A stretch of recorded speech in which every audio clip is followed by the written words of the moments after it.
Okay, so yeah, so this meeting was just to give yourselves an overview of what the madrasa is about, what we've been teaching, what our future plans are, where our mindset is, and just so you guys know as parents that what we want to deliver to the community and what we have been teaching so far and our future goals, etc., etc.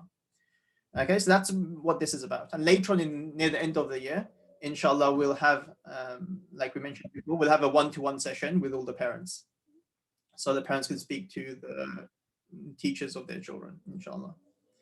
Okay, so, and sorry, someone asked about the length. Hopefully, this should be done within an hour, but approximately up till 1.5 hours. If anyone does need to leave halfway through due to work reasons or other commitments, feel free. Although if you can stay till the end, that would be very good for us, inshallah. If everyone is able to stay all the way till the end, but we'll try not to make it too long, inshallah. Okay, so I'll be very conscious of the time. And then at the end, if there's any other questions, we'll have some time for Q&A. So if parents want to have any questions, you can make a note of it or remember it, and you can, if there's anything you want to discuss in this in front of all the other parents or, all the stuff, then inshallah, please feel free to ask as well at the end. Okay, so let's begin, inshallah.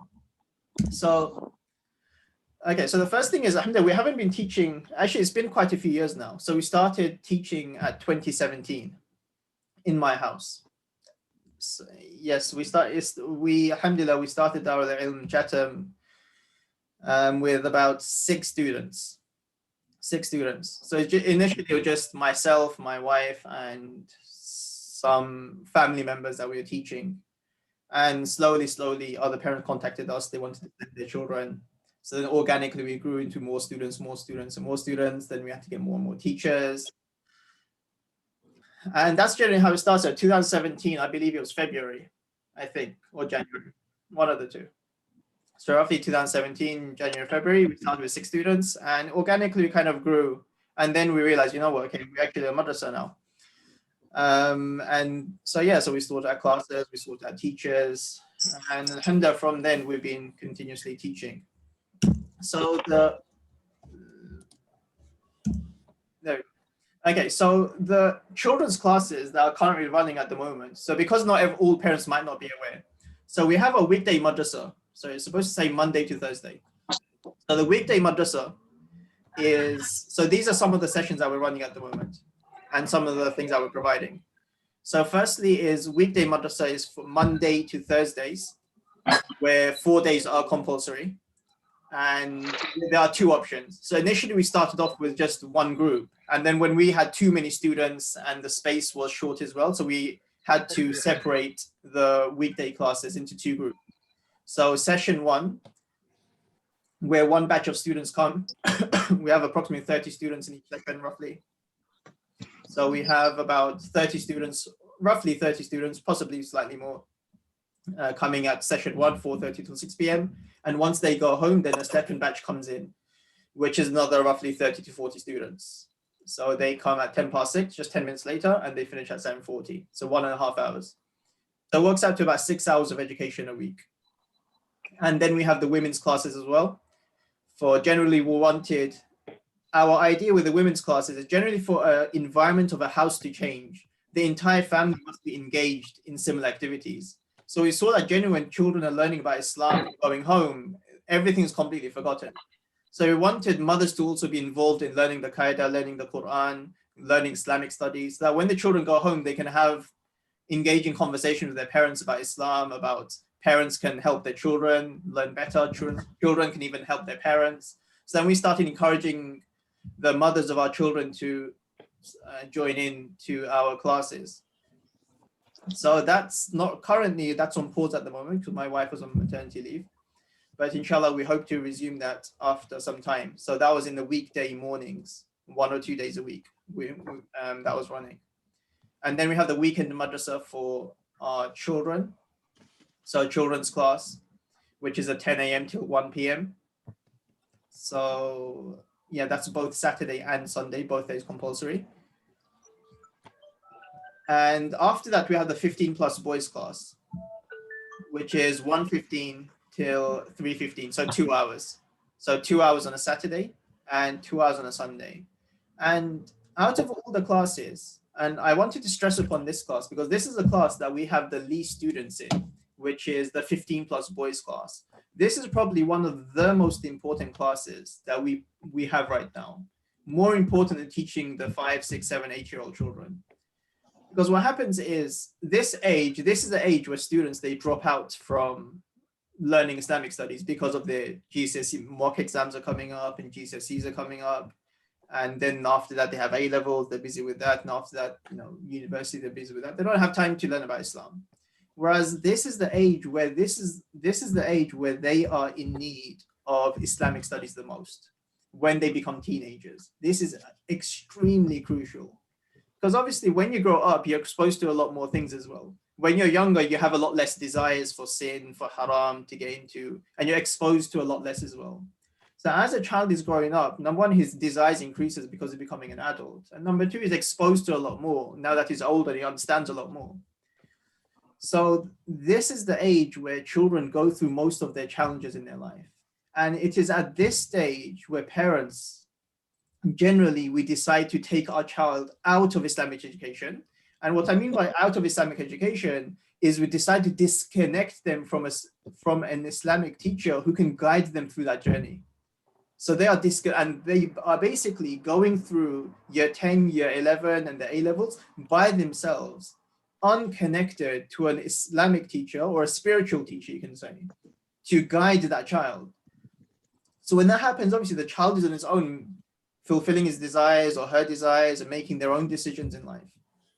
So that's why it's very important. I just wanted to remind all the parents that if you do have children, or of children or your relatives who are of that age, to send them to classes. And the boys class is 15 plus, is 1:15 till 3:15. So just 2 hours on a Saturday and 2 hours on Sunday. It does not interfere. So it doesn't really interfere with the GCSEs and A levels. Now, a child can give 2 hours on a weekend for his religion. That's not really too much to ask, I hope. Yeah, so this is a very important class that all parents do need to just make note of that. So we will put out a message for new admissions from September, inshallah. So if any parents do have any children of that age, please feel free to contact us later on. And again, same thing for the girls class as well, 15 plus girls class. And this year, a few months ago, we started our Arabic class. So level 1 and level 2. Level 2 was running for a few years, but we started level 1 Arabic. So this is purely Arabic language for 16 plus or adults. So level 1 is 1 day a week, and it's 8 p.m. till 10 p.m. So this is purely focusing on the Arabic language for advanced students, for either 16 plus students or adults who are keen on learning the Arabic language.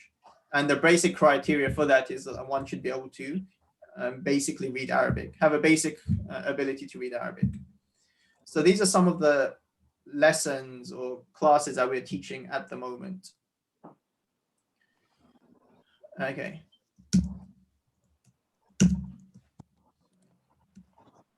Okay, so now our team. Obviously, the most important thing in a madrasa is the students and the teachers. So many of you parents will obviously, our fault, you won't be aware of who the teachers are. So just a brief background of who our team is at the moment. So first we have, I'll start with myself. So I'm obviously Didar Hassan. So just a bit of background about us as teachers as well. So I initially graduated from the Alamiya course in Blackburn in 2015. And then I went on to complete my Mufti course. It's the Iftar studies, which is known as the Mufti course. So I completed my Mufti course, which was about another 2-year course. And then currently I am finishing my master's degree in Islamic studies at SOAS University. So I have been busy with a lot of studying the last few years. And inshallah, hopefully from September, I'll be a bit more free. And then we have Ustad Mehdi Hassan. He also graduated from Blackburn Madrasa, his Alamiya course. And after that, he is currently completing his Mufti. So after the Alamiya graduation from Alamiya course, he went on to South Africa for 1 year or just over 1 year to specialize in the field of Hadith. So, the transmission of Hadith, preservation of Hadith, how to differentiate from authentic and weak narration and so on. So he went to specialize in that field. And thereafter, he started studying the Iftar course as well. So this year, he'll be completing his Mufti course. And then we have Ustada Zulfa. She also is graduated from her Alamiya course in Blackburn, and she's also full-time studying currently as well Arabic and so on. And we have also Ustad Nasir, who again graduated from the same place, completed his Alamiya course in Blackburn, and then he went to Turkey as well after that to study with some mashayikh and teachers there for just under a year.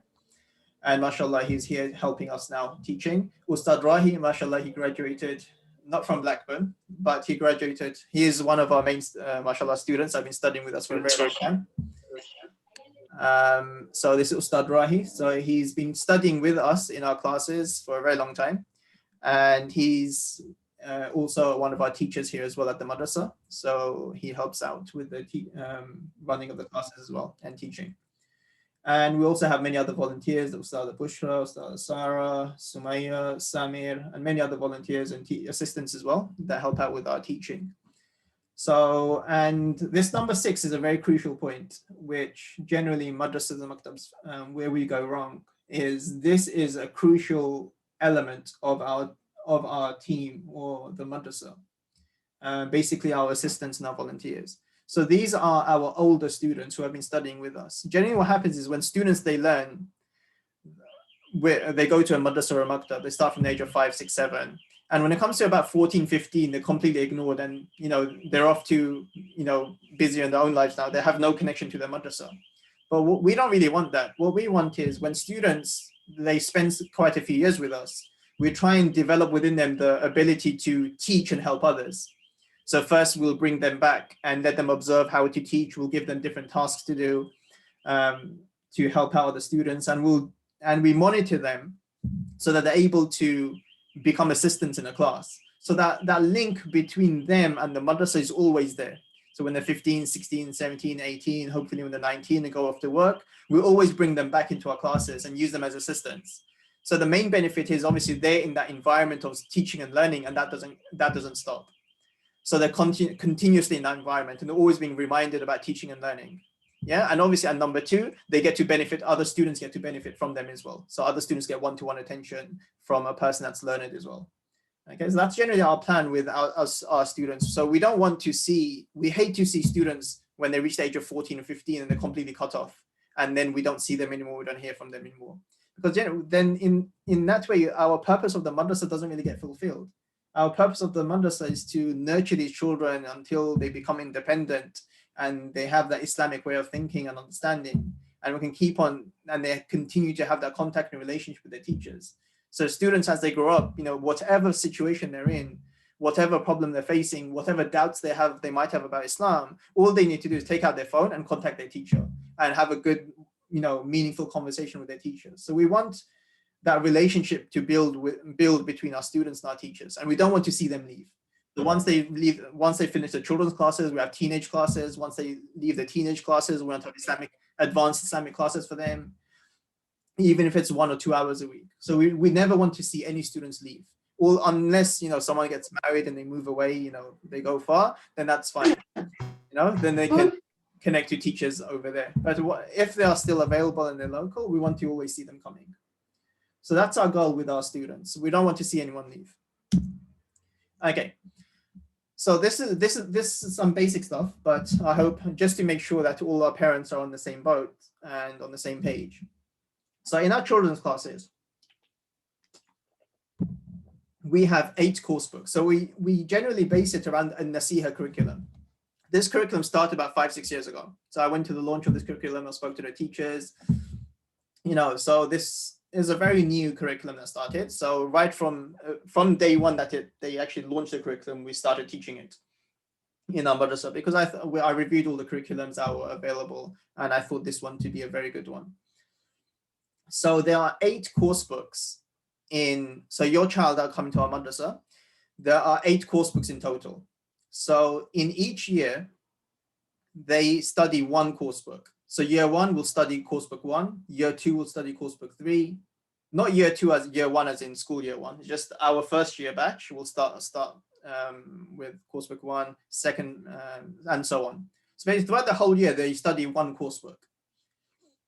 So throughout the whole year, they study 1 course book. And in that course book, there are a few topics. There's 1, 2, 3, 4, 5, 6, 7 topics, 7 subjects in each course book. So throughout the whole year, your child will be studying or is studying. I'm sure all you guys have seen your children's course books. They will be studying their course book. So some students are on course book 2, some students are on course book 3, some students are on course book 4 and 6, and so on. Yeah. So in each course book, there's one section on fiqh where they learn Islamic rules. So course book 1 starts off with basic rules of how to do wudu. Course book 2 goes into a bit more detail about other topics, course book 3, and so on. And I'll show you guys the syllabus in a few minutes on fiqh. And then they learn the hadith. And then they learn hadith, the sayings of the Prophet ﷺ. They learn seerah, the life of the Prophet ﷺ. So they learn from the right till the beginning till end, the life of the Prophet ﷺ. They also learn, and then when they get a bit more advanced, the life of the 4 Khulafa Rashidun, and so on. Yeah, so as a child growing up, they should know, this is a basic knowledge that a child should have about Islam as growing up. And then we have Tariq, which is Islamic history. So in that, we start off with the history of the Prophet, starting from the Prophet Adam, and they work their way down until, Isa alayhi salam. And after that, then we start teaching them about a bit of Islamic history. So start off with the 4 Khalifas after the Prophet sallallahu alaihi wasallam. Then we start looking into basic Umayyad Khilafah, bit of the Abbasid Khilafah, bit of the Ottoman Empire and other dynasties that were around. So they have a brief awareness of what Islamic history is. And aqaid is, again, very important topic, beliefs. So as Muslims, what things do we believe? What are the correct beliefs in Islam? And finally, we have akhlaq, which is good manners. So the children are taught manners and etiquettes as well. So good character and good manners, akhlaq and adab. So these are the 7 subjects that a child studies every single year. Okay, starting from book 1. So each course book has these 7 subjects, except that the higher the course book, the more advanced the studies get. So generally, by the time they are 14, so imagine studying these 7 subjects for 7 years in a proper curriculum. By the time they are 14, they should generally have good amount of knowledge to be able to live their life as a Muslim in the major areas of religion. So it's not madrasa, the purpose of a madrasa is not just to read the Quran and that's it. And unfortunately, we have this really old understanding what a madrasa is sometimes. And it's still there, although it's less now, but it's still there. Generally, a madrasa was seen as a place where a child just goes there, learns how to read the Quran and how to pray salah and memorize a few du'as, and they go home. Whereas that's not the purpose of a madrasa. Okay, so the purpose of a madrasa isn't just to read a bit of Quran and learn how to pray salah. Because how is just learning how to read the Quran going to make sure that they stay Muslims, number one? They remain Muslims in the rest of their life and they become good practicing Muslims. Okay, so that's why madrasa is much more than just learning how to read the Quran. It's the madrasa is nurturing the children and giving them that information that they need to fully identify as Muslims and to be identified as practicing Muslims. So children that have a connection to their religion through understanding what it is, not just blind imitation, but understanding the religion for what it is. So they'll only hold on to their religion once they understand it. If they don't understand it, what happens is as they get older, they leave it because it's something they don't really understand. So understanding religion is crucial for them to become practicing Muslims. So just learning how to read the Quran, of course, that is very important, and we stress this a lot in our madrasa. And alhamdulillah, the ability of our children generally, alhamdulillah, we have a high standard in terms of Quran recitation. But putting that to a side, that's not the main focus of our madrasa. Yes, it is one of the greatest focuses, but the other things are just as important. So sometimes as parents, we think, okay, as soon as they finish reading the Quran, that's it, our job is done. No, this is only one part of our job, is to teach them how to read the Quran. The second part of our job is teaching them how to apply the Quran. This is what is really revealed for, isn't it? How to practice the Quran. Yeah, so this is the purpose of the syllabus. And that's what we want. So from the age of 14, they should be well aware of the sciences in Islam and the different subjects. And they should have a good connection to their religion in terms of their understanding. Okay, so I hope everyone has seen this.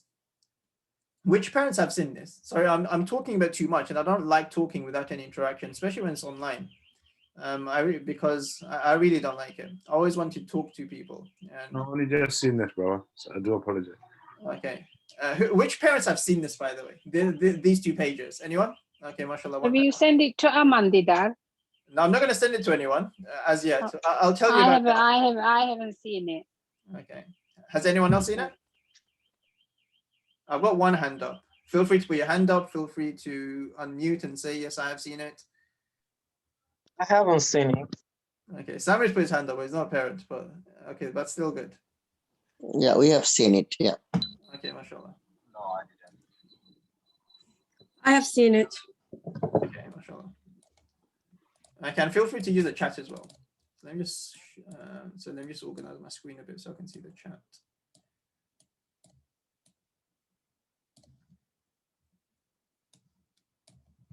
Okay, good. Okay, and throughout our remaining time together, inshallah, I will be asking you guys a bit more questions because I hate just talking by myself. Okay, mashallah, jazakallah khairan for your responses. Okay, yeah, so all of your children that are studying with us, unless it's the 15 plus boys class, so that's an exception, they have a different curriculum. So this is for the children's classes. So every child that is studying with us, they have something called a course book, which I showed you in the previous screen. Where is it? Yeah, so they have a course book. The first few pages in the course book is the syllabus. So this syllabus is on the first few pages of every single course book. So if you just look at the top, and the syllabus has an age guide. So let's say course book 1 is based for around 6 to 7 year olds. Course book 2 is for 7 to 8 year olds. Course book 3 is for 8 to 9 year olds. Course book 4, 9 to 10. Course book 5, and so on. So it goes up to 14 years. So course book 8 is to up to 14 years. And then on the left-hand side, you have the subjects that your child is studying. So we have fiqh, and we have hadith, and on the next page, we'll have seerah, we have tariq, we have aqaid. So the subjects that I told you guys about before. And akhlaq and adab. Okay. So if you look, let's just look at the fiqh syllabus as an example. So when a child is 6 to 7 years old, or when they're on course book 1, they should be learning an introduction to the 5 pillars.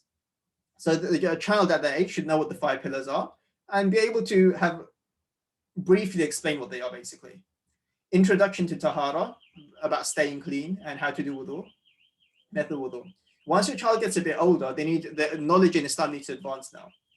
So first they're going to be learning about, so we're looking at 7 to 8 years. I'm not sure if you guys can see my mouse or not, but I'm pointing at 7 to 8 years. No, I think you can, you can see my mouse.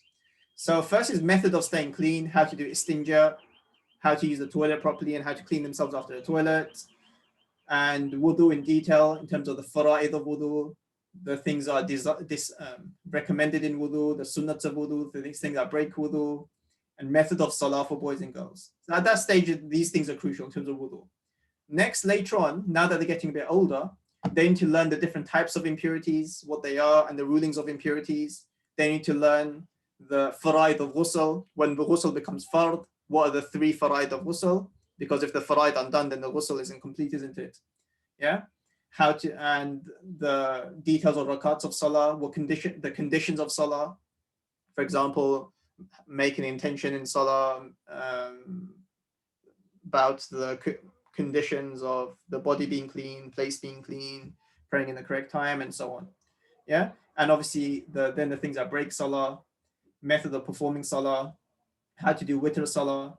They're taught about the salah of a traveler. So when to shorten the prayer when you're traveling, what are the rules related to that, and how an ill person prays. So that's course book 3. Course book 4 goes a bit more detail. So they learn about doing wiping over the khuffain, the leather socks. So the rules related to that, wiping over wounds and bandages and plasters.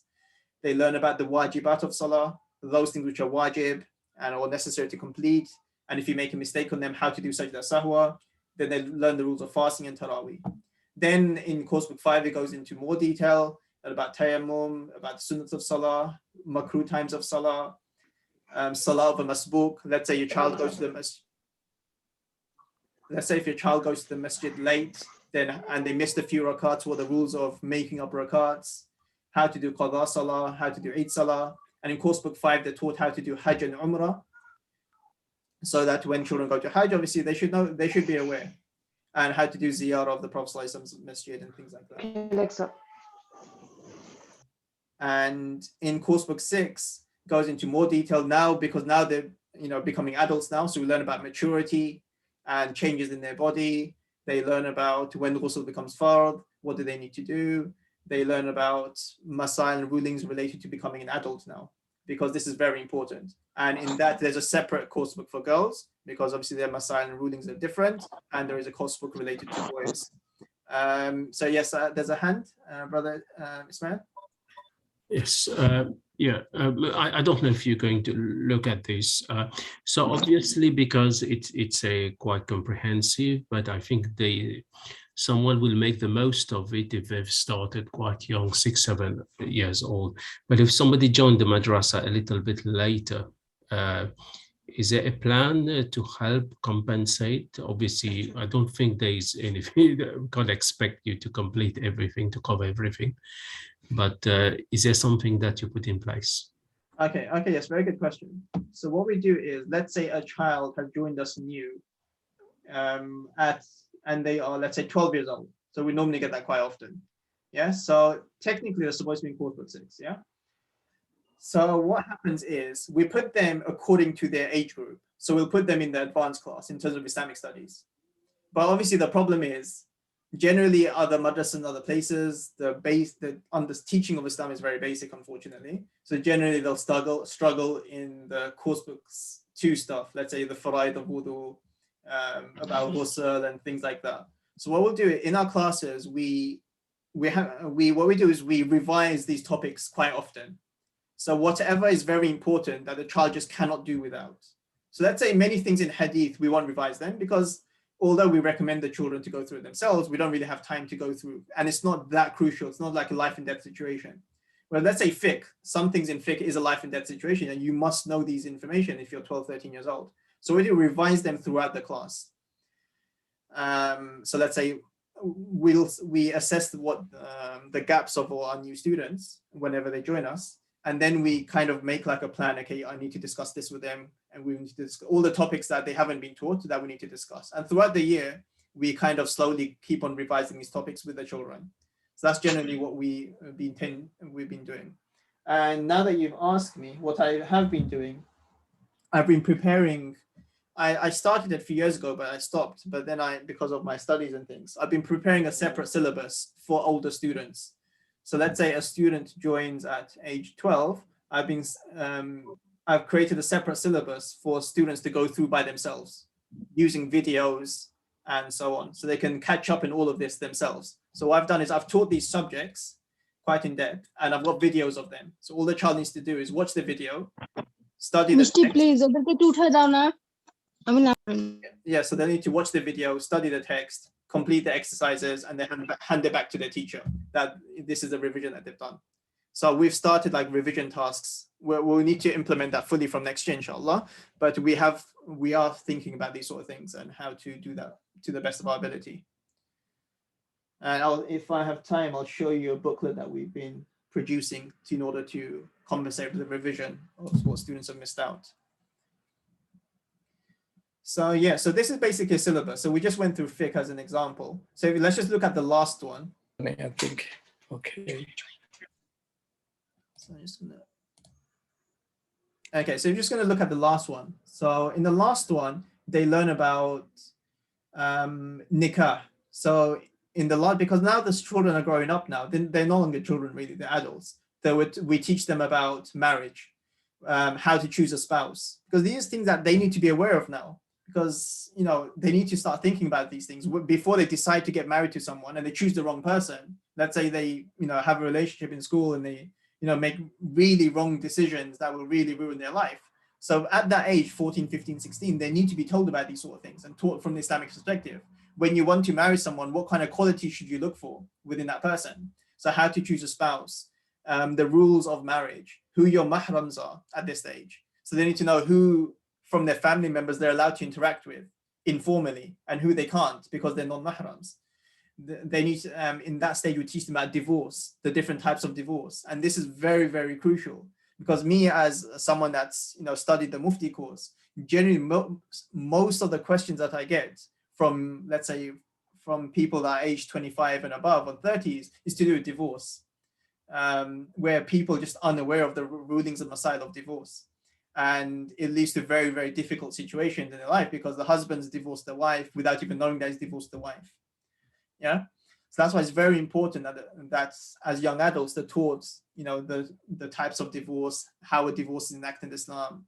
And just to be clear, no one needs to sign anything for a divorce to take place. There doesn't need to be any witnesses for a divorce to take place. All a husband needs to do, even if it's out of anger, if the husband says to the wife, "I've divorced you," then the wife is actually divorced in Islam.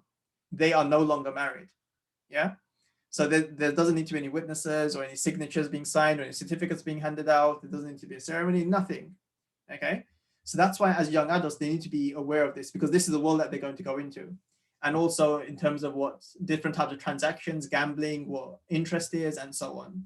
And there they learn the different schools of fiqh as well when they're older. We do, because of the climate that we're living in, we have started discussing the different schools of thought, differences of opinion, why there's differences of opinion, and so on from a bit younger age, because obviously these are what children are exposed to nowadays.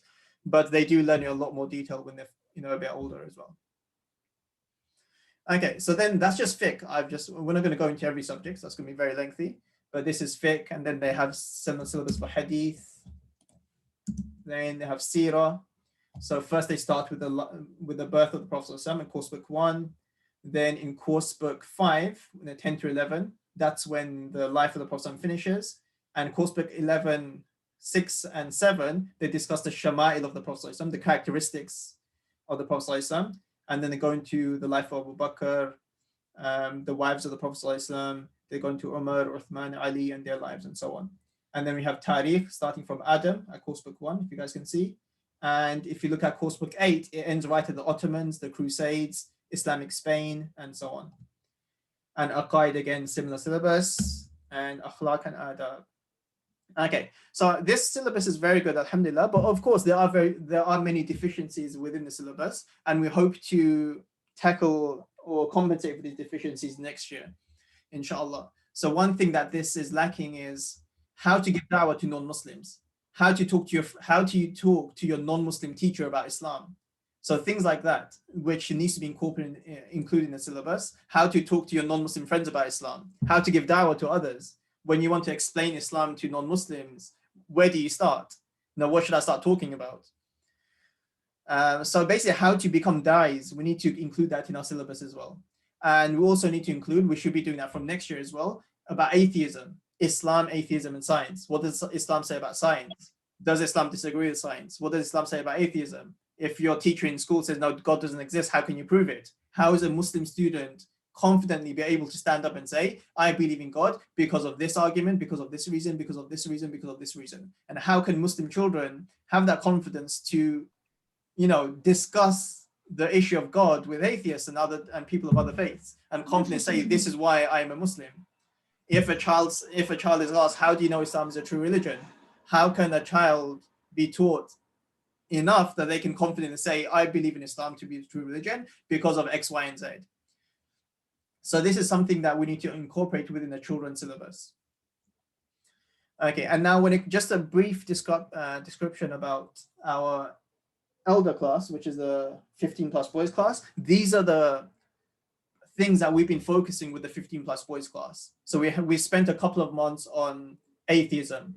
How do you prove the existence of God? We started looking at the Big Bang theory, the evolution theory. We started looking at all these different things that the young adults are faced with in terms of atheism and science. We focused a lot on that. And we obviously focused on Seerah this year and last year. So we've almost completed life of the Prophet ﷺ. Got a few things left.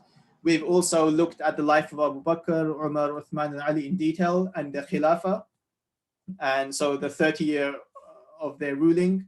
So we looked at Islamic history in detail and many other things. And they've been taught marriage in detail. They've been taught divorce in detail. They've been taught zakat in detail and many other things. So the 15 plus boys class, they're taught all of these things in a lot of detail.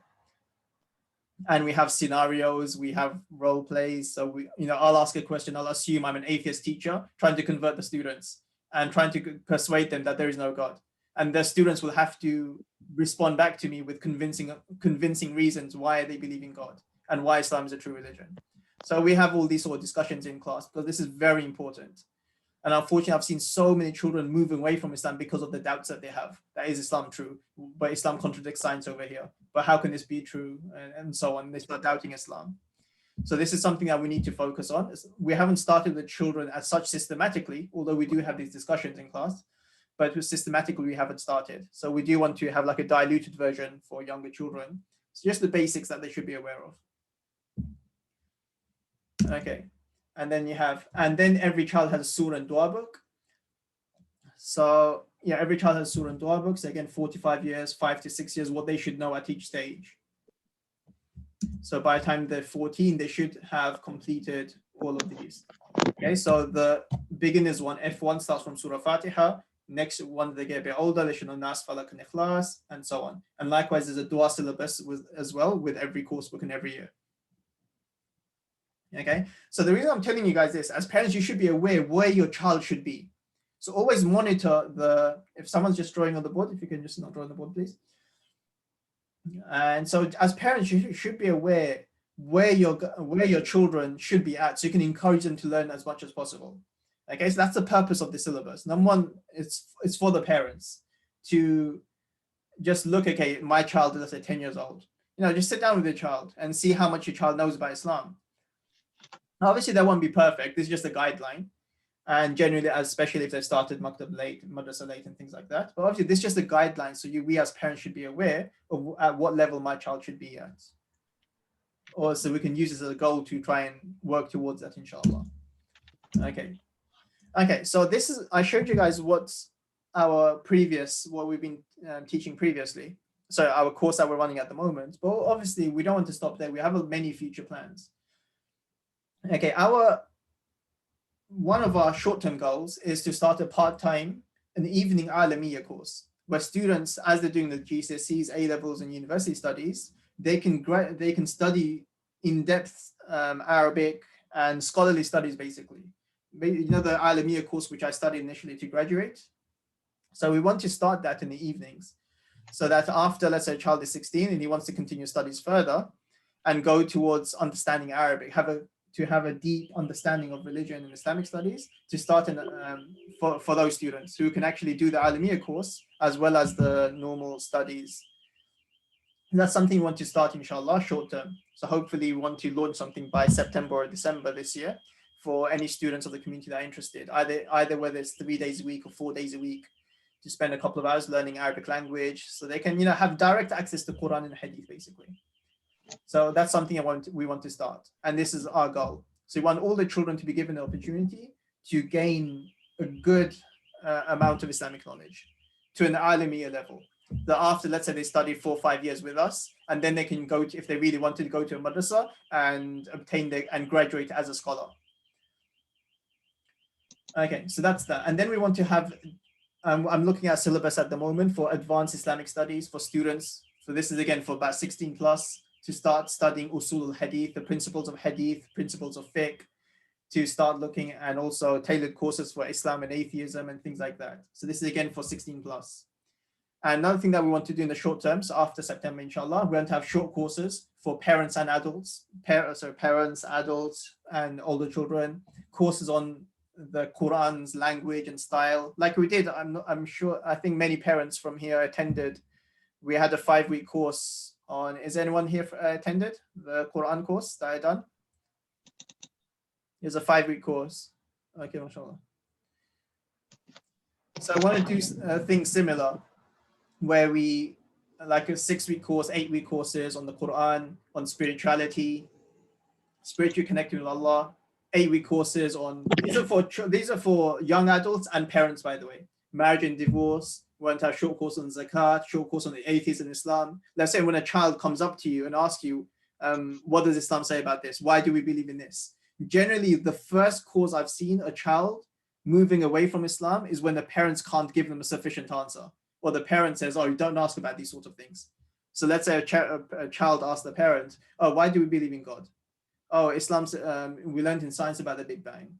As soon as a parent says, oh, don't ask about these sort of questions, that is a signal to a child, oh, Islam is wrong, or Islam doesn't have the answers. The real answer is what I've been taught in my science class, which is God didn't do it, it was the Big Bang. Yeah? So that's the first cue or first instance where a child starts rethinking Islam. Is it true or not? So that's why as parents, we need to be able to answer these difficult questions. And they are being taught these subjects in school. Yeah, so as madrasa teachers, we need to be able to combat it. And as parents, we need to be able to combat it as well. Okay, another thing that we want to do is have an adult Quran halaqah. So for parents, for 1 day a week, let's say one halaqah for sisters, one halaqah for brothers, just to come and recite the Quran together so we can fix our tajweed mistakes that we have. So we want to have that option available as well. Okay, so these are some of the courses that we want to provide, hopefully in the near future. So we want the parents to be learning as well as the children to be learning. And another future plan is we do want to, at the moment, by force, not by choice, that we're teaching inside our house. It's not a very big house, you know, it's because this is the only thing that we have available to us at the moment. Ideally, in the next few years, we do want to have, and we are thinking about it from now, is to have a separate building, a larger building, where just used for the madrasa purposes and for courses and teaching and so on. Yeah, so that is our goal. So at the moment, obviously, we don't really have the resources for that, but inshallah, everyone keep the madrasa in your du'as, and hopefully, inshallah, Allah makes this a reality for us. Okay, so that's our short-term future plans, so in terms of the course we want to provide. And other things that we also want to provide from September and December, inshallah, because right now we haven't been doing it because obviously I've been in full-time education, my Ustad Mehdi's in full-time education, my wife's in full-time education. This is literally like my part-time energy is going into all this madrasa after, you know, all my studies and everything. Yeah, so it's been very difficult for us to run and to keep all these going. But alhamdulillah, you know, obviously, you know, we've done whatever we could, but inshallah from September we'll be a lot more free. So obviously our main goal isn't just to teach the children and that's it. In order for the children to be fully developed Islamically, they need a good friend circle as well. They need to be around Muslims a lot more. Their identity becomes of a Muslim identity. So just for that, just teaching courses is not really enough. So that's why we want to increase in our social activities as well. So let's say have football every weekend, encourage all the students to attend football, or other sports activities that they can do together with their classmates and the people from the madrasa on Saturdays and Sundays or on Fridays, because we don't teach on Fridays. And, you know, have regular outings for girls as well. Take them to the park, take them to different trips. Go for picnics with the girls to build that sense of community, which is extremely important, as well as teaching. So we want to, inshallah, improve on that. And then later on, hopefully, we want to use the madrasa for community benefit as well. Get children to help out in the community, you know, whatever it is, in terms of charity, in terms of helping the homeless and doing other activities and things like that. So we don't just want to benefit the Muslims, inshallah. Our long-term goal is to even benefit the non-Muslims from this madrasa, have different programs and activities that children can do themselves to help the non-Muslim community. So these are some of the things that we really want to start, inshallah. So right now, I would say from our goal and plan perspective, we are at literally the basic baby stages of our madrasa. And we really want to, inshallah, expand a lot more and do what we really wanted to do. So far, we've just been letting it, because of my studies and other teacher studies as well, we haven't been able to dedicate so much of our time. But inshallah, from the next coming years, especially from September, we should have a lot more time to, inshallah, to make some of these goals and ideas a reality, inshallah, with obviously all of your support. Yeah, so this is our own communities, our own children. So we really need to focus on the iman and the deen and the nurturing of the next generation, inshallah. And one person can't do it, two people can't do it. We need 30, 40, 50, 60, 70 people come together with the same concern and same motivation, same devotion. So once we have that, inshallah, I think we do have that in Chatham, Rochester, Gillingham. We do have that, inshallah. And I truly believe that we can make this a reality. So let's move on.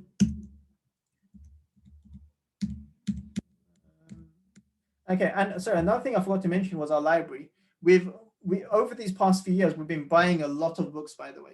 We've been buying a lot of books on all sorts of topics Islamic related. So all students are permitted to borrow books, and we encourage our students to borrow books. So let's say if your child is a reader, but they're not reading Islamic content, please speak to your children and tell them that they should approach us and ask to borrow books. So we have a lot of books for children, books for parents to read to their children, books for children to read by themselves starting from the age of 5, 6, 7. We have advanced books and all sorts of topics. Okay, so this is another service that we wanted to start for our children, and it's not just our students that use it. Many people who aren't studying in our madrasa, they also come as well, and they benefit from our resources of our books. Yes, I've spent hundreds and a lot of money behind purchasing books just to make reading and gaining Islamic knowledge easy for the people of our community, because in terms of the gaining knowledge, there's a limited amount of time that they spend with a teacher. So that's why if you can build create that within them, that from a young age that they independently keep on gaining knowledge, then they'll go very far with Islamic studies. So that's why we encourage our students to borrow books, and yes, it's good for children and adults as well. So parents can borrow books, children can, and even if they're not connected to the madrasa, we have a sign in and sign out register where anyone can borrow books. So that's another thing that we thought was very important. So we've been doing that for the last couple of years. We benefit the community. Okay, and hopefully it won't be too long, just a few more slides and we're done, inshallah. And then I'll open up to question and answers. Okay, so the parents and the madrasa. Okay. Any questions about anything that we've done so far? Just one or two, any questions, anything that anyone wants to ask before we proceed? And there will be Q&A at the end if anyone wants to ask anything as well. Anyone want to ask anything so far before we move on?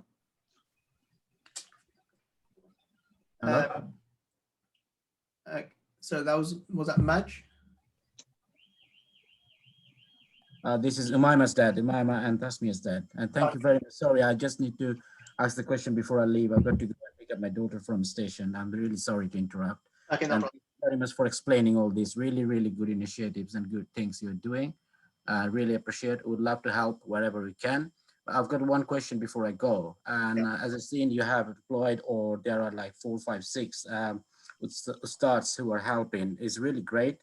Youngsters coming and helping. But one thing I would like to know, whether when you let these people coming together and helping the children, do you carry out any sort of background check for those starts who's coming in contact with the children or teenagers, whoever, like students? Yeah. Do you have a plan, or do you already do that? Okay, good question.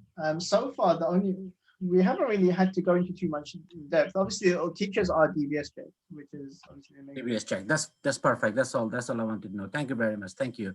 And thanks. I'm really sorry I got to leave, but I appreciate your really, really good planning. Wherever we can help, we are really willing to help, and that should be it.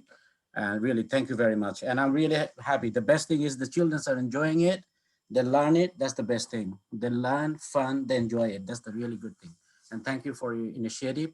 And I'm sorry I got to leave and go and pick up. No problem. Thank you very much. Assalamu alaikum. And Muhiz, your hand is up. Yeah, so about the Mufti course thingy, how long did that take you to finish? Okay, the Mufti course is the initial study is a 2-year course, and then after that, the 3-year, you can say training, where you continuously research and answer questions related to Islamic law. Okay, Jazakallah. So Muhiz, who's your child in the madrasa? Is my what? Who's your child in the madrasa, Muhiz? Is it Malik? Nobody. Okay, no problem. So and next hand was Fariha Chaudhry.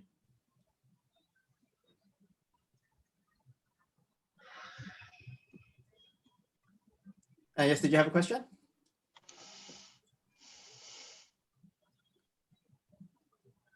If you're speaking, I can't hear you, Fariha Chaudhry. Okay, if there's no question, then we'll move forward.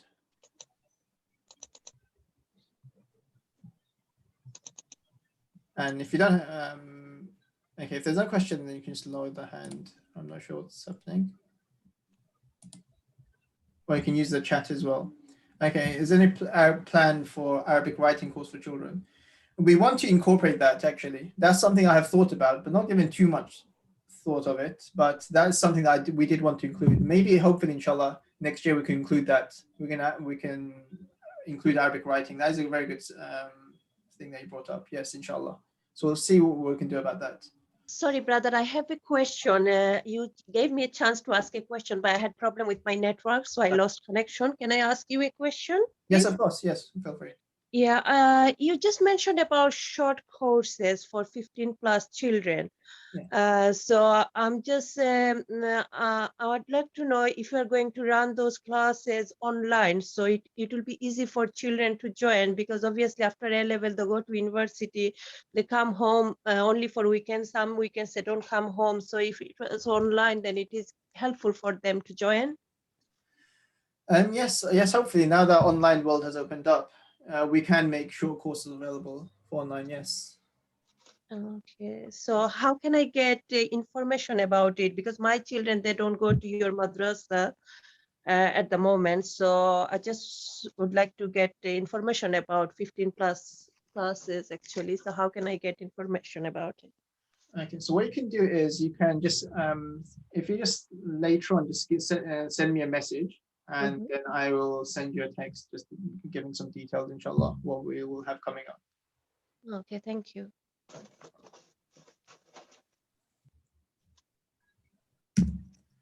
Okay, so let's move on to our next topic.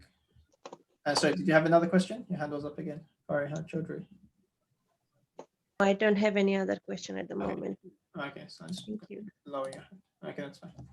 Okay, so parents and madrasa.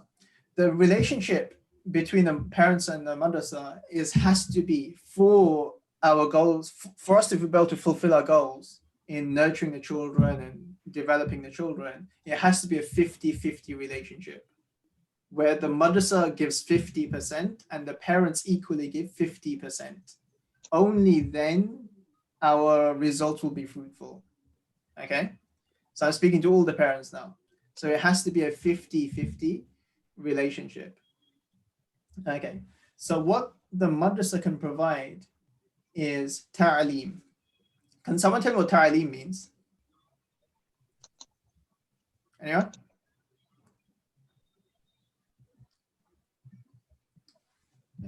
Anyone brave? The meaning of the word ta'aleem. There are two different things. There's one ta'aleem and there's one concept of tarbiyah. Can someone tell me what ta'aleem means?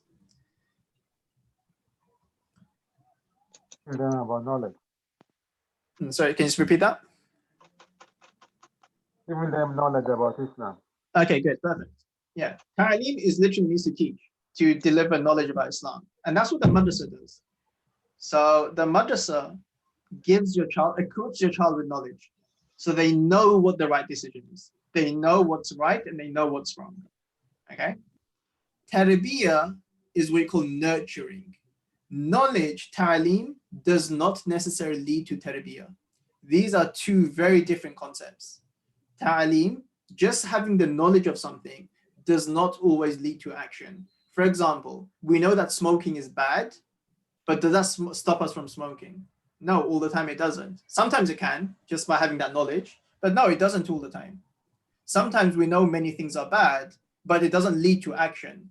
So just by knowing Islam, sometimes as parents we think, okay, you know what, I'm going to send my child to madrasa and they're going to learn about Islam, magic is going to happen, and my child will change completely. No, it doesn't really work like that. The madrasa can deliver the ta'aleem, but the tarbiyah has to come from the home. And this is another course that we're going to set up for all of our parents, inshallah, like a 6-week course for tarbiyah and how to go about with tarbiyah, what to do, what not to do, some advice and things like that. So that's something we will do in the future. I was supposed to do it before, but it got delayed. But everything's all set up for that course to take place and everything's ready. So we'll start that sometime later. So this is very important that the tarbiyah comes from at home as well. Okay. So I'm not going to go into detail now because we're a bit over time. So just a few things that parents can do is, number one, try and learn together with your child. Okay, so let's say if your child's on Quran, recite the Quran with them. If they're on the Qaeda, read the Qaeda with them. If let's say you're struggling with the Qaeda and Quran, let them help you and sit down with them and read to them. In Islamic learning, there is no shame, there is no embarrassment. Yeah. So we don't become shy in Islamic learning. We always desire it. So number one, to learn and read together. Read the course book together with them. Help them revise their course book. Yeah, so ask them questions about, let's say, ask them, okay, from your course book that you're learning in madrasa, what have you learned? What have you learned so far? And take the course book and quiz them. Okay, this says this. Do you know the answer to this? And see how much they've learned. Yeah, so engage actively with them. Learn together. All we can do is, as a family, if not daily, a few times a week, read from a book to the family, or let your children read to you. So pick a book on seerah. Go for a good book on seerah and read it together daily as a family. 10 minutes. Or if not, read a book on the virtues of doing good deeds. Fazal al-Amal is a very good book to read about the virtues and rewards of doing good deeds. Or watch a series on YouTube. There's many series on the stories of the prophets, the series on the life of the Prophet Muhammad Sallallahu Alaihi Wasallam. Watch a series together as family. Okay? And when you learn together, what will happen, that will create conversations about Islam in the house. Then your children will ask, hey, what about this? Oh, I didn't know this. Oh, this is interesting. What does Islam say about this? Or what happened in this thingy? And you can have meaningful conversations with your children about Islam. Whereas what happens is, when this doesn't happen, their Islam becomes confined to the madrasa. And when they go home, Islam does not exist anymore. So then when that happens, we have failed as a madrasa. So that's why for us to succeed as a madrasa, we need that 50% support from the parents as well. Okay, so number one and number two is very important. Number three, to create that spiritual environment is very important. And pray together as family. So whenever it's salah time, don't let the children say, okay, I'm praying in my bedroom. Well, I've already prayed. If the father is at home and able to go to the masjid and the children are there, then pray together in the house. If let's say the daughters are going to pray individually and so on, okay, that's fine, but pray together in one room. Say this is the room that we pray salah in. When salah time, we'll pray together. So creating a spiritual environment in the home is very important. And number four, to control the house environment is even more important. If let's say they're learning the spiritual aspect of their lives and learning about Islam and their religion, but when they go home, their entire life is social media, Snapchat, TikTok, Instagram, and obviously the people that they're talking to on social media and the people that are following on social media most likely aren't going to be the greatest of all people. So all of that, basically everything that they've learned in madrasa is negated and made to a zero through their phone and through their devices on social media, constantly watching films. Because this is when they're constantly watching these sort of things, their brain is being programmed to desire that sort of lifestyle, likewise Netflix, and constantly wasting hours and hours and hours on games. If the house environment is not controlled, then the madrasa learning will have a zero impact. If the house environment is not controlled, the madrasa will give very, very little benefit. Okay, so that's why I said it has to be a 50-50 relationship. Okay, if let's say it's 50% from the madrasa, but it's 0% or 2% or 3%, then what we're trying to do with the children will not be fulfilled. Okay, that's why it's very important. And if you're not sure on how to give that 50%, what do you need to do? Feel free to come and talk to me in your spare time, or come and talk to your teacher as well. And we're going to come on to talking to your teacher. Okay, and number five, the parents are the main teachers of the children. So that's why you have to make sure that you go through the course books that the children have. As parents, you should be reading the course books before your children. Yeah, read through it, see what you understand, what you don't understand. Whatever you don't understand, ask your children. I've read this, can you explain this to me? So make sure you know the contents of the course book, so you can teach it to them as well. You can help them. And one very, very big issue that we have, and this is, we're talking about with the older students are 12, 13, 14. Strange, and this is a very recurrent theme, by the way. Yeah, strangely, they forget how to pray salah. They've been taught from the age of 5, 6, 7, 8, 9, all the du'as of salah, how to pray salah. But once they reach the age of 12 and 13, they forget how to, many children, they forget even how the order of how to do wudu. They forget how to read at-tahiyatu lillahi wa salawatu without mistakes. they make very, very basic, or they forget, Allahumma salli ala Muhammad wa ala ali Muhammad and so on. Okay, why is that? I'm just thinking, like, why does that happen? They've been taught how to pray salah. It's because what happens is when children are told to pray at home, they pray in their bedrooms and they rush it and they do not perform their salah properly. And once that keeps on going on for months and months and months, they forget how to say any of these du'as and things correctly. So that's why it's very important as parents, you teach your children, you monitor their wudu. Yeah. So there should be no cases in the madrasa where a 13-year-old child does not know how to do wudu properly. Okay. Or doesn't know how to pray salah properly. Once in every couple of months, monitor their wudu, observe them do wudu, and observe them how to do salah. Let them pray the salah loudly so you can hear them. Okay. So parents need to be on top of all these things. Okay, because if we leave everything to the madrasa, most likely, and without giving our 50%, most likely our goals won't be fulfilled with the children. Okay. Okay, so what do we expect from parents? Number one is obviously for the children to come on time to the madrasa. Generally, the parents should make a target of bringing the children 5 minutes beforehand. And number two, one common problem that we have, children will come, but they've forgotten their course book, or they've forgotten their dua book, or they've forgotten their Qurans. Or they've forgotten their Qurans, or they haven't brought their pens and equipment. Also, they haven't brought the exercise books. So generally, after they've arrived to the madrasa, they haven't brought their stuff, then it's too late now. Sometimes the entire day, the whole lesson gets wasted because they're unprepared and they haven't brought it. Okay, so just to make sure, ask your child, there's a few things that they need to be bringing every single lesson. Number one is writing equipment, exercise book, and their course book, dua book, and so on. And that's literally it. But unfortunately, students still forget all the time. Okay, and especially for our weekday students, we stress this a lot, is that they should be, because obviously the lessons are recurrent and they have to practice for the next lesson, students should be reading for at least 15 to 20 minutes every single day, practicing either the Qaida or the Quran. Okay, and that's something the students must do before coming to class, either learning the Qaida, practicing the Qaida, or practicing, if they're on the Quran, they're practicing the Quran. So encourage them to make sure, so we kind of hand over that responsibility to make sure that the students come to class prepared. Because what happens is, so soon as a child comes to the madrasa, we give them about 5 minutes to look over their reading, and then the teacher starts listening to what they practiced at home. So if children aren't practicing properly at home, then what happens, they don't make that progress that they need to make. Okay, and number four, know what your children are studying and frequently ask them about what they've learned. So again, going back to our conversation, being aware of what's in their course book that they're studying and asking questions, get them have discussions about what they're learning, and then to help them learn their du'as and surahs. So again, parents should be aware of what du'as and surahs that children are supposed to know in their class and their stage, and help them learn.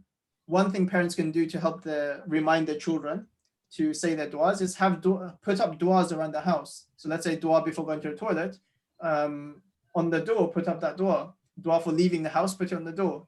Du'a for looking into the mirror, put it on the mirror. So these are things that parents can do to help the children learn their du'as and surahs as well. Yeah. So the main thing is for parents at least to be aware of what their child needs to be learning. That's absolutely crucial.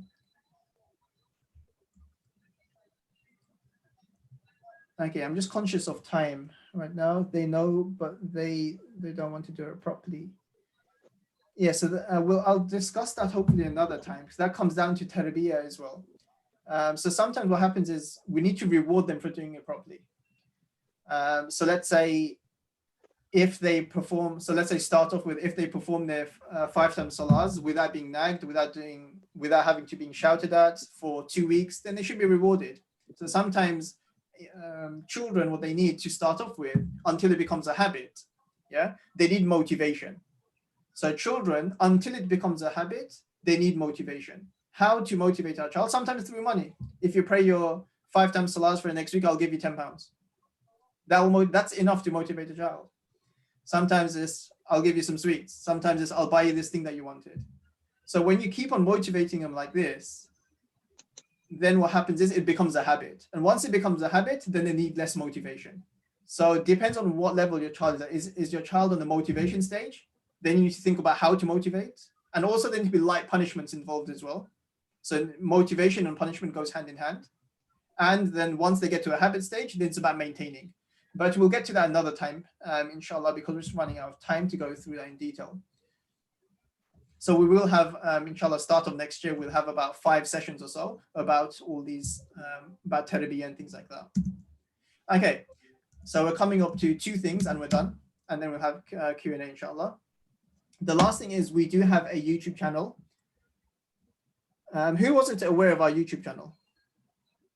Is there anyone that wasn't aware that about our YouTube channel? I don't go on YouTube much, sorry, brother. Sorry. Okay, that's one. Anyone else that wasn't aware? Okay, I think generally, okay, it seems like most people are aware then. Yeah, so we do have a YouTube channel to help our students learn. So alhamdulillah, you know, many people across the, you know, ran across the globe are taking benefit from our YouTube channel. Initially, I started this about 3 years ago to help our students learn at home. Because I realized, you know, when we give our children homework to learn the qaida and so on, sometimes the parents were weak in the qaida and they weren't able to help the children with the tajweed and so on. So I realized, you know what, we're telling them to learn at home, but there isn't anyone to support them when they need the support. So hence we came up with this YouTube channel. Initially started with the qaida. So what I've done is, okay, mashallah. So initially what I done was I taught the qaida. So the qaida that we teach in our madrasa, I've taught the entire thing on YouTube. So alhamdulillah, if you look at the thing, there's 17,000 people that have viewed these lessons. Yeah, another one at 12,000, 10,000. So alhamdulillah, many people are, you know, liking the method of teaching and they're taking benefit from it. So let's say if your children are qaida, your children should equally take benefit, not random people across the world. Yeah. So we have the entire qaida taught online they can use. We've got their surahs that they can practice from to learn from proper tajweed. I've started a series on how to read the Quran from beginning with proper tajweed. So this can easily be used by parents to learn from. Yeah, and it can be used by children as well to learn from. Yeah, so those of you parents that weren't aware of the YouTube channel, you can just go on YouTube, type in Darul-ilm Chatham, and you can go click on playlists, and then you'll see the different playlists and things that we have. Okay, and let's say if you guys parents want to study something and you think, you know what, I wish there was a playlist on this, as a video on this, then just feel free to give me a message, and this is something that we can put on our list, on our agenda. So let's say someone is shy to ask about how to pray salah properly. Yeah, so you don't want to go to a class to learn how to pray salah because, you know, you might be embarrassed, or, you know, obviously you shouldn't, but let's say someone is. All you have to do is just give me a message. Can you please make a video on explaining how to do this? Then, you know, as soon as I get around to it, inshallah, it's something that we can do. We can make a video on how to pray salah, how to do wudu, how to do this, and how to read that, and so on. Yeah, so these things can be set up for. So yeah, by demand and things like that. So please feel free to contact us with demands, with requests, and use these for your children as well to learn. Okay, so that's our YouTube channel. And alhamdulillah, we almost have 2,000 people subscribed to our channel. So alhamdulillah, it's been a good reception from, you know, random people, and alhamdulillah, they're all taking benefit from it. Okay. And last thing is, before we finish, is just a very important request to parents to please prioritize the Islamic education.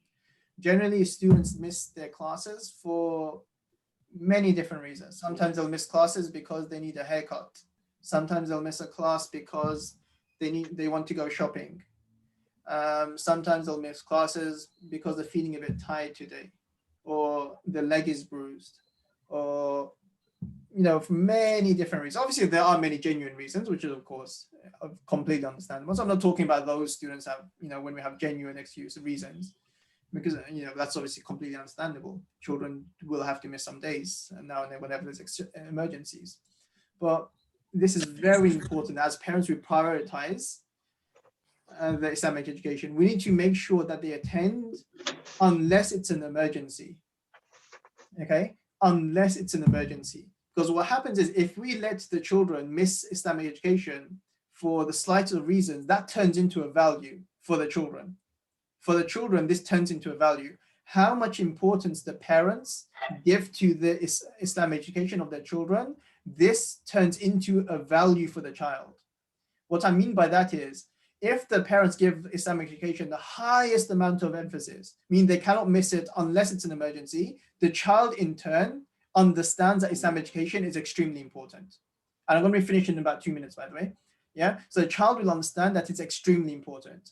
If a child is allowed to miss madrasa for whatever reason, that turns into a value. And the value of the child becomes madrasa isn't so important. Whenever I want to do something, madrasa is a secondary thing. If I have time for it, I'll do it. Islam education is something if I have time for, I'll do it. And if I don't have time for, it's not so important. So you basically, as parents, you decide how much value your child has for Islamic education as a parent. I, as a teacher, can help to persuade them, but I can't do that, unfortunately. Yeah, the value of Islamic education comes from the parents. So if you give it 100% importance and they cannot miss it no matter what, then they will also give it. They won't give it 100% importance, but they'll give it at least 60% importance. But if you give it 50%, they'll give it 10% importance or 5%. Okay. And number two is the point that I like to end at is communication with your child's teacher. If let's say you think that your child isn't learning enough, for example, first thing is communicate with your child's teacher. Okay, where's my child going wrong? Let's take Quran as a classic example. Let's say your child is only learning 3 lines and you want him to be learning 20 lines or 50 lines. Then the first thing is to have a meeting with the teacher. Okay, you know what? Okay, how can my child improve? Where is my child's mistakes? And what do I need to do as a parent? What does the child need to do in order to improve? Bring your child to the teacher and have a meeting together. Yeah. So all teachers are all open for discussions, for meetings, and so on. Yeah. One problem, not problem, but one challenge that we do have is when parents make their own decisions about what's going wrong or what the child needs to do or they don't need to do, or and so on. So the teachers that we have, alhamdulillah, all the teachers here are very qualified. They've studied for 6, 7, 8, 9, 10 plus on advanced Islamic studies. So in terms of qira'ah, they're very qualified. They're very able to teach, alhamdulillah. So and all the teachers, alhamdulillah, they have a good understanding of Islam. So generally, when it comes to this, we need to consult the experts. So let's say if I have a surgery that is taking place, yeah, I'm never going to do the surgery myself or tell the doctor what decision to make on how to do the surgery. No one will ever do that because I realize that the doctor is an expert. And hence, if I want to be better, I need to rely upon the expert's advice. Yeah. In every field of life, we always rely upon Yes. Yes. Okay? In every field of life, we rely upon experts. Okay, except when it comes to Islam, unfortunately. We do not want to rely upon any experts. Yeah. But I've seen this to be a very, very deep concern, because then what happens is many times parents, they make judgments or decisions, and from a teacher's perspective, we've been trying to teach them, and we care about all the children. Sometimes what happens when parents make decisions, and we know that, you know what, this is not the decision that would be good for this child in terms of Islamic learning. And really, it's sad as a teacher, because as a teacher, we care about all of our students. I've been working on the students for so long, and then everything is put to zero because of a decision or something. So it's very important that we have good communication with your teacher. Okay, so all parents are encouraged to, ask, how's my child doing? What does he need to improve or she need to improve? Is she on track? Feel free to message your teacher even when picking them up from madrasa, after dropping them off or picking them up, messaging them, ringing them. So a good communication is very important for our child to succeed. So what I want to tell the parents in this initial meeting has finished. We will have a one-to-one session with all the parents, inshallah, near the end of July. And we will post a message out for that hopefully soon, inshallah. And Jazakumullah khairan for everyone for coming and for listening. Also, of course, it was very long, just over an hour. So I'd like to thank everyone and say Jazakumullah khairan to everyone for staying all the way till the end and for listening. Alhamdulillah, may Allah subhanahu wa ta'ala reward you all and make your desires and your effort and your sacrifice, inshallah, make you reflect on the deen and the tarbiyah and then iman of our next generation, inshallah. And Allah use all of our efforts to nurture our youth in the correct direction, inshallah. Jazakumullah khairan. Does anyone have any questions, anything that they want to discuss, anything they want to ask, anything they're not sure about this I've discussed with you, or about anything else related to the madrasa or children? Adult learning classes, bro. And learning Arabic for the adult men, like for myself. Yeah. And brushing up on some. Obviously, I read the Quran at home, but to brush up on words like if I'm like not saying it in a correct way, then it'd be beneficial to myself as well. Mm. So Okay. So regarding Arabic classes, were you interested in joining the Arabic classes? Is that what you're saying, or just want to find out a bit more detail about it? Or no, I want to join Arabic classes. What's going to benefit me and benefit my children as well at the same time. Okay. So yeah, I would like to join Arabic class as well. Yeah, what you can do so far is just to get a taste of what it is, the Arabic is. We've got some lessons. Our lessons are recorded. So if you just message me privately, I can give you access to these lessons and just go through a few lessons and see how you find it. And yeah, that's see whether it's something, because learning Arabic is very, very, it's not difficult, but it requires a lot of dedication and a lot of time. So what you can do is go. So you can go through the videos and then watch one or two videos, how it's taught, and how much after you'll see how much effort will be required, and then you can contact me. Then we can sort out if you would like to join the classes or something like that. And it's one day. If I'm not mistaken. Yeah. If I'm not mistaken, I think the brother was mentioning about learning how to read, not the Arabic language itself.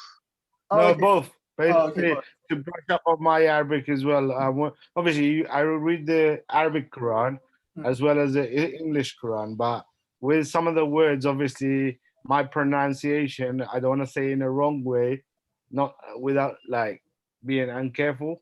So I'd rather get some practices on learning the Arabic so I could pronounce it much better than what I probably do. So okay. Yeah, so regarding pronunciation of the Arabic, so we do want to start from September, inshallah. One day a week, we have a brothers Quran halaqah, where all the brothers can come, fathers, inshallah, and we can go over tajweed together. That's one thing we can do. Okay, that's good. And another thing that parents can do, and they can make most of it, is we do have a WhatsApp group with some Qaida tutors in it, some of my students. So what you do is you watch the YouTube, you watch the YouTube video about the Qaida page, you practice it yourself, and then you can book a 10-minute slot with a Quran tutor from one of my students. And then if you're, let's say, making some letter pronunciation mistakes and some mistakes here and there, the Quran tutors can help you with that. So at the moment we have that set up for the brothers. So if any brothers are interested in having like a 10-minute slot with a Quran tutor, correct their basic mistakes and whatever they might be making, feel free to contact me privately about that. We do have a WhatsApp group, although there hasn't been much interest in it. So we do have a WhatsApp group, quite a few brothers, but generally many people that haven't been booking that many lessons with the Quran tutors. But if there are anyone interested, then that is another facility that we've set up as well for fathers to go to learn in their own time. Jazakallah khair, bro. Assalamualaikum. I was worried about my 5-year-old daughter. I want to put her into a madrasa. How do I go about doing that? Okay. Yeah. Sorry. Yes, you did message. You messaged me. So what we should be taking admission from September, but we will have to confirm the places because we've got very limited space. So we're not entirely too sure if we can have another batch of students anymore, because I think we might have maxed out our capacity.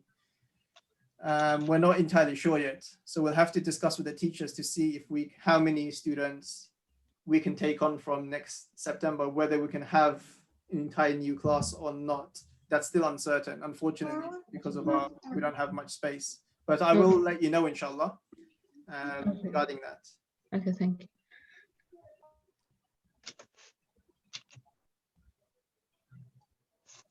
And okay, someone's asking if we can take part in charity fundraising.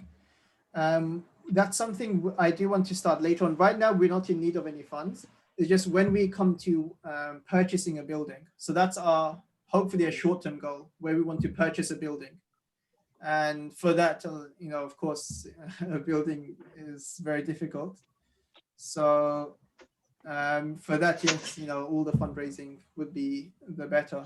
So in the next 1 or 2 years, hopefully, we hope to have a building so we can actually expand, have 10 classes running at the same time, if possible. But yes, inshallah, in the near future, hopefully. And if anyone wants my number, I'll just post it on the chat. 07534979369. So my number's in the chat. So inshallah, I'll be in touch in the near future. Okay, inshallah. I'll do that. Okay, you can confirm. Generally, what happens for summer, we always teach until the end of July. So the students have August and the first part of December until they return to school. So we teach all the way until the end of July for summer before they break up. Okay, if there's no more questions, whoever needs to leave, they can leave, inshallah. But Jazakallah khairan, Brother Ismail, as well. And all the other parent support. Main thing is obviously the parent support, and I appreciate all of your parents. Every single parent is very important and very valuable to our madrasa, because only, if there weren't any parents supporting us, then we wouldn't have anyone to teach. So this project wouldn't even work. So alhamdulillah, main people are here are the community, parents from the community and the children. So alhamdulillah, without you guys, obviously we are nothing and our team is nothing. But Jazakallah khairan for your support. Please continue to support us, continue to make dua for us. And make dua for the team, make dua for the students, make dua for our communities and our local masjids, make dua for the imams in our areas, make dua for the scholars in our areas. Inshallah, we can all benefit the community. Have you always seen any place from us and what kind of support you're looking? Ideally, what we want to do is purchase like a big house somewhere, ideally, somewhere where we can have like many classes running at the same time as a short-term, as a short-term thing. So maybe, so that's our initial, that's what we're looking at the moment. And yes, by the way, whoever does need to leave, please feel free to leave. Yes, that's what we're looking at the moment, to possibly buy like a large house somewhere local to where we are right now. And after that, so after when we've got an ideal location, then obviously we'll need funds from whoever is able to either Qard Hasana to be paid back later and whatever. But that's the secondary thing. The first thing, inshallah, obviously dua, and if Allah makes something possible, inshallah, nothing is impossible.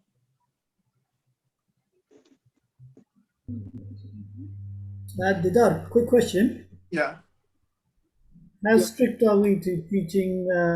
This is especially related to my younger one. She's in Ustad Mehdi's class. I mean, how strict are we to teaching the exact curriculum? Because I sometimes sit in with her and I find, it goes on weeks on covering fiqh of wudu and things like that. So just wondering, so I mean, one of her interests in life is playing games, Roblox, and some of these other things. So, covering more contemporary stuff, like what I noticed you plan to do, or you're already doing for the 14 plus, but bringing that down for the early age group. Yeah. Okay. Yeah. Good. Generally, teachers, because the content of the course book isn't so much.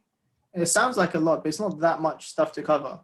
So, and teachers are free to prioritize certain things in the coursework and to give certain things less priority, especially because of lockdown. We weren't able to complete the entire coursework because of just the online learning.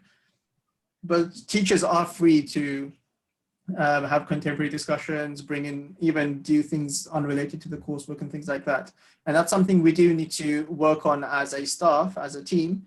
And that's something is our short-term goal. We're going to start from September, inshallah. So we're going to run through how to introduce these contemporary topics, what needs to be discussed. So as from a team perspective, teacher's perspective, we need to have a list on the certain discussions that we need to regularly have with our students, and basically have like a tick list of what needs to be discussed in all of our classes. So yes, we need to for that tick list, well, let's say, why do we believe in God, about wasting time on games and whatever. So we will inshallah improve on that from September, hopefully.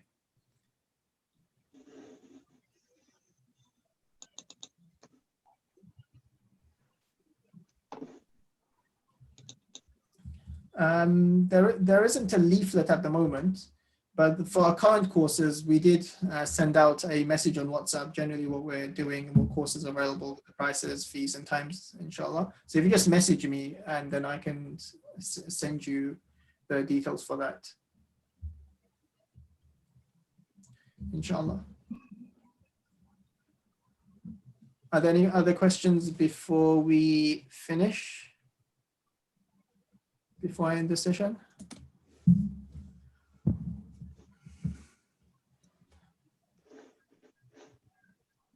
Okay, so if there's no other questions, what we'll do is we will finish there. And again, Jazakumullah khairan for attending.